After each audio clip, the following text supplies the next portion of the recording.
Hey, good evening, everyone. How are you? I'm about 10 minutes away from starting the Mojo Maker Depression Slayer group, and I just was watching the Olympics, and that's been enjoyable. I don't know if you guys are checking it out, but I was watching one of the brothers of one of the athletes that was going through something difficult, and he said that he was trying to help her motivate. He was trying to help her motivate because she had recently lost her dad, and he was a super important person in her life, needless to say. And so, the quote that he said was, "What Dad would have said is, if if you're in hell, don't stop there." And it seems to be obvious. It seems to make sense. But one of the things that we learn in programs like the one that I'm doing tonight is that the nervous system actually we have this animal brain, this reptilian brain, this instinctual brain that has been around for a few million years, and and and the fact of the matter is that it has some maladaptive capacities to it that are not quite optimal for our current real world experience. And one of those is that we can go into a freeze state. And that freeze state means that according to our brain, according to this deep area in our nervous system, there's a danger about, and we freeze because we have this part of our animal brain that says, oh, if I'm completely frozen, I become invisible to a predator. So if I'm a field mouse and I'm running across the field, then the hawk above me can only see vision actually, and if I freeze, I literally become actually invisible to the hawk, which might try to eat me. We all have this part of our brain in us still. And so when deeply difficult things happen to us, or we lose someone that we love, or we're just really chronically too stressed out, and even just COVID kind of getting us down, or whatever it is, what happens is we can get stuck. We literally get frozen in our nervous systems.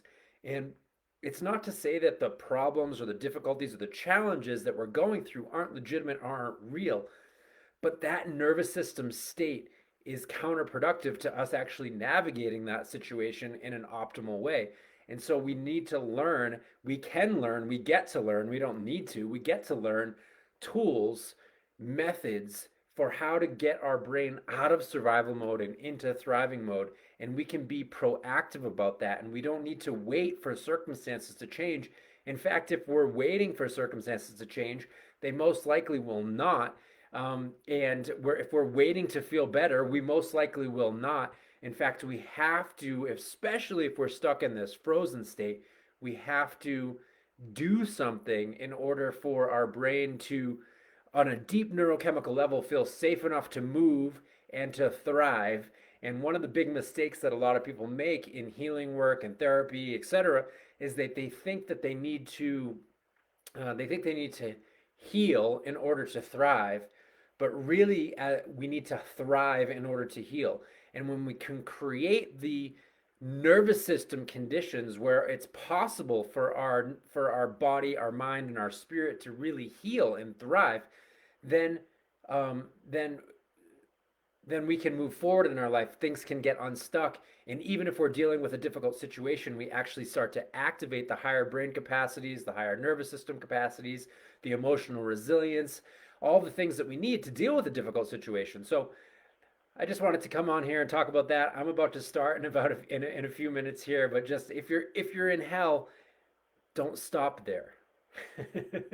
It sounds like it might be oversimplified, easy, but the thing is there's nothing wrong with any particular emotional or human experience. It's when we get stuck that creates the problems. And life needs to flow like a river. And when water gets stagnant, that's where disease is able to take its root.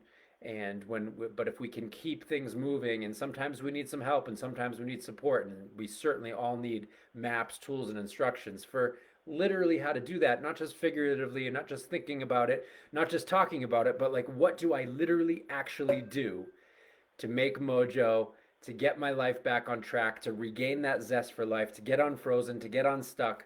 Well, that's what we're about to do in this class, but there's lots of things, and I hope you find the tools and the resources that you need. Wish you all the very best, and love you all. Have a beautiful night.